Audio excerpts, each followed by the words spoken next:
Keterbatasan bukanlah merupakan sebuah hambatan, namun sebuah tantangan yang harus diselesaikan untuk meraih kesuksesan. Halo semuanya, perkenalkan saya Cantika Rizky Putri dengan NIM F10812111063. Hari ini saya akan membawakan topik tentang mengenal anak dengan diagnosis kesulitan belajar. Nah, jadi diagnosis kesulitan belajar yang pertama itu ada disleksia. Nah, apa sih disleksia itu? Nah, disleksia ini adalah sebuah kondisi ketidakmampuan belajar pada seseorang yang disebabkan oleh kesulitan pada orang tersebut dalam melakukan aktivitas membaca. Nah, untuk lebih lengkapnya dapat dilihat dari PPT yang saya tampilkan.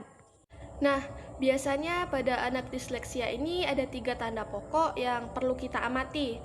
Nah, tiga tanda pokok ini dapat menjadi acuan apakah si anak ini mengalami disleksia atau tidak. Nah, tanda pertama itu si anak tidak bisa membedakan huruf. Nah, atau dia itu susah membedakan huruf yang mirip. Contohnya huruf B dan huruf D, lalu huruf M dan huruf N. Nah, tanda yang kedua itu dia tidak bisa mengeja. Nah, biasanya si anak ini membaca secara terbalik. Contohnya, seperti ubi dibaca ibu. Nah, tanda yang ketiga itu dia tidak paham tentang bacaan. Nah, anak ini tidak mampu menjelaskan apa yang mereka baca. Jadi akibatnya mereka itu sulit sekali untuk konsentrasi. Nah, karena sulitnya mereka untuk berkonsentrasi, biasanya ketika di kelas mereka itu lebih suka bermain dan mengganggu temannya. Nah, jadi anak disleksia ini memiliki beberapa karakteristik.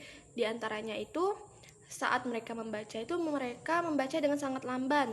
Lalu juga terkesan tidak yakin atas apa yang mereka ucapkan saat mereka membaca itu. Yang selanjutnya itu mereka selalu menggunakan jari untuk mengikuti pandangan mata mereka yang beranjak dari satu teks ke teks berikutnya. Nah, lalu selanjutnya yaitu sering melewatkan beberapa suku kata atau frasa, bahkan baris-baris dalam teks.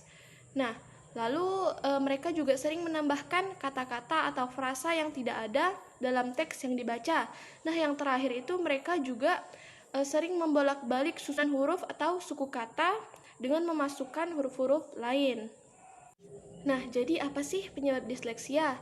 Jadi para pakar ini percaya bahwa gangguan disleksia ini lebih disebabkan oleh faktor keturunan.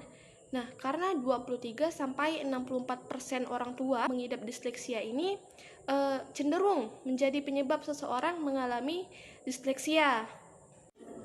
Karena kromosom atau genetik, atau lebih mudahnya itu dia pewarisan sifat.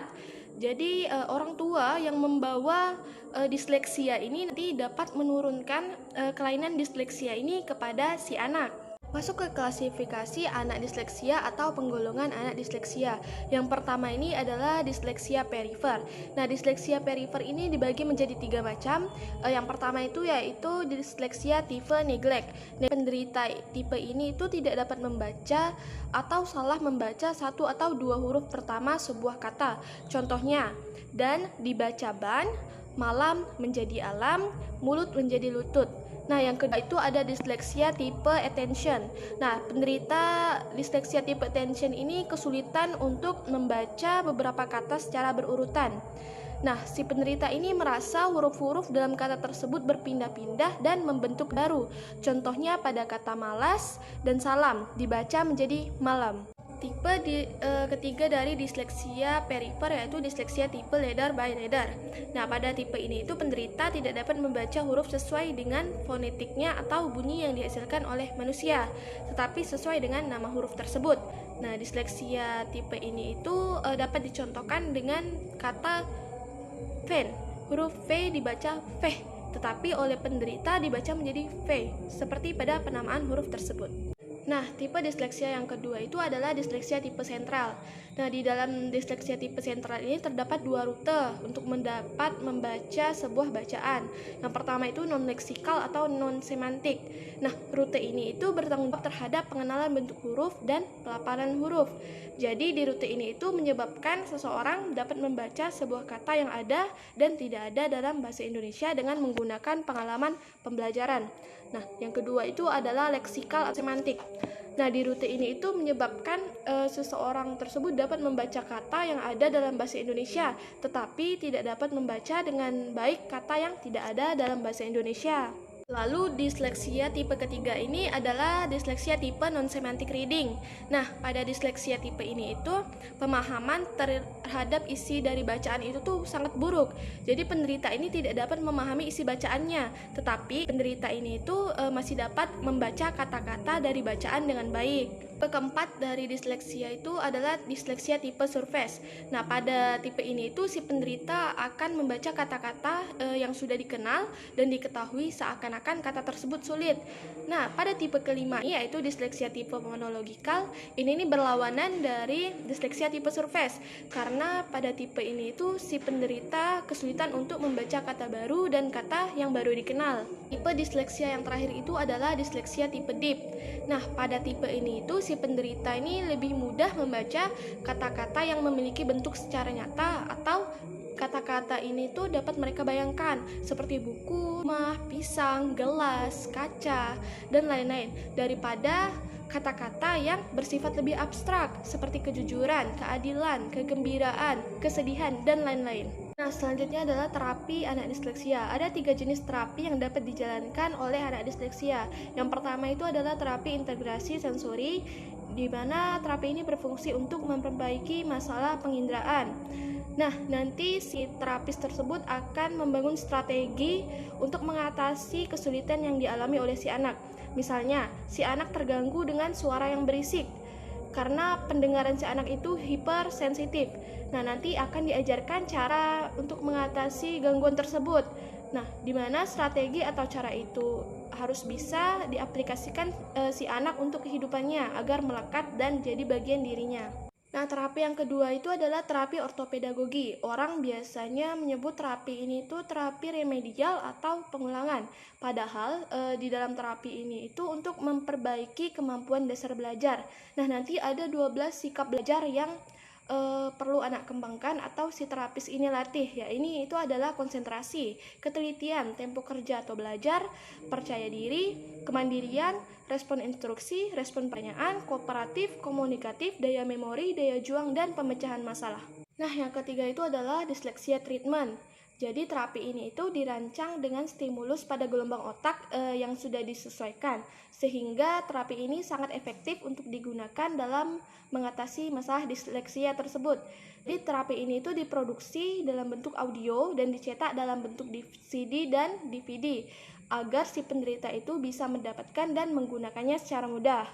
Nah, diagnosis kesulitan belajar yang selanjutnya itu adalah disgrafia. Jadi disgrafia ini adalah kesulitan khusus di mana anak-anak itu tidak bisa menuliskan atau mengekspresikan pikirannya itu ke dalam bentuk tulisan. Karena mereka tidak bisa menyusun kata dengan baik dan mengkoordinasikan motorik halusnya yaitu tangan untuk menulis. Adapun karakteristik dari anak disgrafia ini diantaranya terdapat ketidakkonsistenan bentuk huruf dalam tulisannya. Jadi bentuk hurufnya itu kadang rapi, kadang tidak, kadang acak-acakan, dan lain-lain. Selanjutnya ukuran dan bentuk huruf dalam tulisannya itu tidak proporsional, kadang besar, kadang kecil. Nah, selain itu juga si anak sulit memegang ballpoint dan pensil. Selain itu, si anak juga mengalami kesulitan meskipun hanya diminta menyalin contoh tulisan yang sudah ada. Nah, si anak juga sering berbicara pada diri sendiri ketika sedang menulis, atau si anak ini malah terlalu memperhatikan tangan yang dipakai untuk menulis. Nah, penyebab anak dapat mengalami disgrafia ini terjadi karena faktor keturunan. Lalu jika terjadi tiba-tiba pada saat dewasa, itu diduga disgrafia disebabkan oleh trauma kepala entah karena kecelakaan, penyakit, atau yang lainnya. Nah, selain itu adanya gangguan motorik halus pada lengan, sendi tangan, dan jari-jari, juga gangguan perpanca indera secara visual yaitu mata. Nah, selanjutnya adalah terapi anak disgrafia. Yang pertama itu kita mengidentifikasi dulu masalah disgrafianya. Bisa jadi terdiri dari masalah penggunaan huruf kapital, ketidakkonsistenan bentuk huruf, alur yang tidak stabil, atau ukuran dan bentuk huruf. Nah, yang kedua itu adalah menentukan ZPD atau zona antara tingkat perkembangan aktual dan tingkat perkembangan potensial. Nah, di mana tingkat perkembangan aktual ini yaitu tampak dari kemampuan anak menyelesaikan tugas secara mandiri, sedangkan tingkat perkembangan potensi ini tampak dari kemampuan anak menyelesaikan tugas atau memecahkan masalah dengan bantuan orang dewasa. Nah, yang ketiga itu adalah merancang program pelatihan dengan teknik scaffolding. Singkatnya, teknik scaffolding itu biasanya memberikan tugas menulis kalimat biasanya didiktekan, bersama-sama mengidentifikasi kesalahan, menjelaskan mengenai pelatihan, menjelaskan kriteria tulisan, memberikan latihan menulis, mengevaluasi hasil pekerjaan peserta didik, memberikan latihan menulis dengan mengurangi bantuan, dan lain. Yang keempat itu memahami potensi dan kondisi si anak. Jadi orang tua ini diharapkan mampu membangkitkan kemampuan menulis si anak dan semangat si anak tersebut. Jadi orang tua juga diharapkan untuk membimbing si anak dan melatih kemampuan menulis si anak. Yang kelima itu adalah menggunakan alat elektronik seperti komputer, laptop, notebook. Jadi dengan alat-alat tersebut si anak lebih mudah memahami kesalahan-kesalahannya dalam melakukan latihan menulis. Yang keenam itu adalah melatih menulis anak. Bisa menggunakan cara-cara yang menyenangkan agar anak tidak bosan dan usahakan anak menulis sesuatu yang dia sukai. Nah, diagnosis kesulitan belajar yang terakhir itu adalah diskalkulia. Jadi, diskalkulia ini merupakan gangguan yang menunjukkan kesulitan dalam memahami proses-proses matematis. Biasanya gangguan ini atau kesulitan ini bisa ditinjau secara kuantitatif yang terbagi menjadi bentuk kesulitan berhitung dan mengkalkulasi. Nah, deteksi diskalkulia ini bisa dilakukan sejak kecil. Nah, jika pada usia 6 tahun ke atas anak sulit mengenali konsep jumlah, maka kemungkinan nantinya dia akan mengalami kesulitan berhitung. Nah, meskipun umumnya dialami oleh anak-anak, ada juga yang berkembang pada usia mulai dewasa. Misalnya, mereka baru mengalami kesulitan luar biasa pada saat belajar aljabar di tingkat sekolah lanjutan atas atau dalam belajar kalkulus di universitas. Nah, berikut adalah beberapa karakteristik anak diskalkulia. Yang pertama itu adalah kekurangan pemahaman tentang simbol. Contohnya itu tanda sama dengan, tanda tambah, tanda kurang, dan sebagainya. Selanjutnya, kekurangan pemahaman tentang nilai tempat. Contohnya seperti nilai tempat satuan, puluhan, ratusan, ribuan, dan sebagainya. Selanjutnya itu adalah kekurangan pemahaman tentang perhitungan. Misalnya tidak mengenal konsep perkalian, tetapi mencoba menghafal perkalian tersebut. Selanjutnya adalah penggunaan proses yang keliru, misalnya mempertukarkan simbol, jumlah satuan dan puluhan ditulis tanpa memperhatikan nilai tempat, lalu semua digit ditambahkan bersama. Nah, yang terakhir itu adalah tulisan yang tidak terbaca, misalnya bentuk hurufnya tidak tepat, lalu tidak mengikuti garis lurus, dan sebagainya. Nah, penyebab anak dapat mengalami diskalkulia ini yang pertama adalah kelemahan pada proses penglihatan atau visual. Misalnya si anak ini sulit fokus pada pelajaran. Nah, di matematika itu membutuhkan prosedur penyelesaian berurut, mengikuti pola-pola tertentu. Anak diskalkulia mengikuti prosedur tersebut. Nah, yang kedua itu adalah bermasalah dalam hal mengurut informasi. Jadi, si anak ini sulit mengurutkan dan mengorganisasikan informasi secara detail. Umumnya juga akan sulit mengingat sebuah fakta, konsep, ataupun formula untuk menyelesaikan kalkulasi matematika. Nah, yang ketiga itu adalah fobia matematika. Jadi si anak ini pernah mengalami trauma, entah itu karena dibentak gurunya atau dibentak orang tuanya, karena mungkin anak ini sulit memahami pada saat pembelajaran matematika tersebut. Nah, selanjutnya masalah yang disebabkan fungsi fisiologis tubuh. Jadi diskalkulia ini berhubungan dengan luka pada area spesifik otak. Nah, untuk lebih gampangnya itu di belahan kiri otak itu terdapat luka, di mana belahan kiri otak ini berfungsi dalam pemahaman tentang hitungan dan angka. Nah, yang terakhir itu adalah masalah pada kehamilan. Misalnya si ibu pernah mengalami keracunan atau kena penyakit akibat virus pada masa kehamilan. Bisa juga akibat proses kehamilan atau proses kelahirannya, bayi tersebut kekurangan oksigen sehingga persalinannya lancar. Nah, hal tersebut ini dapat mempengaruhi perkembangan otak si bayi nantinya. Selanjutnya adalah terapi anak diskalkulia. Di antaranya terapi yang disarankan itu adalah yang pertama memvisualisasikan konsep matematis yang sulit dimengerti dengan menggunakan gambar dan tulisan yang menarik. Nah, yang kedua itu adalah menuangkan konsep matematis secara tertulis dan urut sehingga si anak ini tidak perlu melihat soal secara abstrak. Nah, yang terakhir itu adalah memberikan soal latihan yang dianggap sulit untuk anak diskalkulia seperti soal urut angka, baca angka, perbandingan angka, pengenalan operasi aritmatika, dan memori. Nah, hal terakhir yang akan saya bahas itu adalah peran bimbingan konseling terhadap anak disleksia, disgrafia, dan diskalkulia. Yang pertama itu adalah perkembangan pribadi dan penyesuaian diri. Nah, perkembangan pribadi yang dimaksud di sini itu adalah perkembangan dalam hal watak dan kepribadian si siswa tersebut. Nah, biasanya kan anak dengan kesulitan belajar ini mempunyai kepercayaan diri yang rendah dan mudah menyerah. Nah, disinilah bimbingan dan konseling ini berperan untuk menaikkan kepercayaan diri si anak dan memberikan semangat kepada si anak. yaitu dengan cara memberikan bimbingan dan membantu si anak untuk mencari jalan keluar dari masalah, hambatan, serta keterbatasan yang mereka miliki. Nah, selain itu, pengembangan pribadi ini juga terkait dengan pengembangan kegiatan ekstrakurikuler atau kegiatan di luar pembelajaran siswa ini. Jadi, bimbingan dan konseling juga berperan membantu siswa ini untuk menemukan potensi, minat, dan bakat apa yang dimiliki si siswa sesuai dengan kemampuan atau kompetensi yang dimiliki si siswa tersebut. Lalu, membantu si siswa ini untuk mengembangkan hal tersebut. Nah, untuk penyesuaian diri ini, bimbingan dan konseling berperan untuk membantu si siswa ini menyesuaikan diri dengan lingkungan sosialnya, yaitu lingkungan pertemanan sebaya, lingkungan sekolahnya, serta lingkungan masyarakatnya. Nah, yang kedua itu adalah kemajuan dalam pendidikan dan penyesuaian. Nah, kita langsung masuk ke contoh. Misalnya, si siswa memiliki keterbatasan dalam membaca, menulis, dan matematika. Jadi, bimbingan dan konseling ini berperan untuk membantu siswa mencari jalan keluar dari keterbatasan tersebut. Bisa dengan memberikan bimbingan atau melatih keterbatasan siswa tersebut secara terus-menerus. Karena hal yang dilatih secara terus-menerus itu akan membuat siswa terbiasa dan nantinya siswa ini mengalami sebuah perkembangan dari yang tidak bisa menjadi bisa dan yang tidak paham menjadi paham. Nah, lalu bimbingan dan konseling ini juga berperan dalam penyesuaian siswa di lingkungan pembelajarannya. Nah, bimbingan konseling ini membantu siswa untuk dapat berperan aktif di lingkungan pembelajarannya, lalu membantu siswa menyesuaikan diri dengan pembelajaran yang akan dijalaninya. Walaupun si siswa ini memiliki keterbatasan, namun ia nantinya juga dapat berbaur atau mengikuti alur dari pembelajaran yang akan ditempuhnya. Nah, yang ketiga ini adalah perkembangan yang berhubungan dengan jabatan dan penyesuaiannya. Untuk yang bagian ini bisa kita ambil contoh, misal siswa ini kan berperan sebagai seorang pelajar. Nah, bimbingan dan konseling ini berperan untuk membantu siswa ini berkembang sesuai dengan statusnya, yaitu selayaknya seorang pelajar. Berkembang tentunya ke arah yang lebih baik ya, baik dalam hal sifat atau watak maupun pengetahuannya.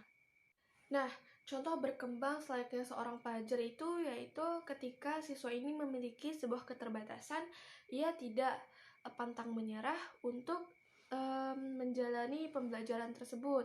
Jadi ia mau terus berusaha agar dapat menyesuaikan diri dengan lingkungan pendidikannya dan agar dapat menjalani pembelajaran tersebut dengan baik. Nah, yang terakhir itu adalah follow up setelah meninggalkan sekolah. Nah, dalam hal ini bimbingan dan konseling berperan untuk menunjukkan atau mengenalkan kepada siswa hal-hal yang harus mereka lakukan setelah meninggalkan sekolah. Bisa jadi melanjutkan pendidikan ke jenjang yang lebih tinggi atau masuk ke dunia kerja. Nah, hal yang paling utama itu adalah membantu siswa mengenali dirinya sendiri terlebih dahulu, potensi, minat, bakat, keterbatasan, serta kelebihan yang mereka miliki, agar nantinya siswa ini serta orang tuanya tahu harus lanjut kemana dan bisa disesuaikan dengan kemampuan siswa tersebut. Jadi kesimpulan dari materi yang saya sampaikan adalah setiap anak memiliki kemampuan yang berbeda dalam belajar dan juga mengalami kesulitan yang bervariasi dalam memahami materi pelajaran serta dalam menjalani pembelajaran tersebut. Untuk itu, orang tua, guru, serta konselor di sekolah sangat diperlukan dalam proses pendidikan anak. Anak dengan diagnosis kesulitan belajar bukan merupakan anak yang bodoh, malas, dan tidak mau belajar. Hanya saja, mereka mengalami kelainan pada fungsi saraf otaknya sehingga tidak dapat menyerap pembelajaran secara optimal. Dengan memberikan bimbingan secara signifikan, maka anak akan mulai terbiasa dengan pembelajaran yang ada dan dapat memudahkan mereka untuk memahami hal-hal yang terjadi di sekitar mereka. Sekian penyampaian materi dari saya. Saya harap hal ini dapat bermanfaat bagi diri saya sendiri dan kita semua. Terima kasih.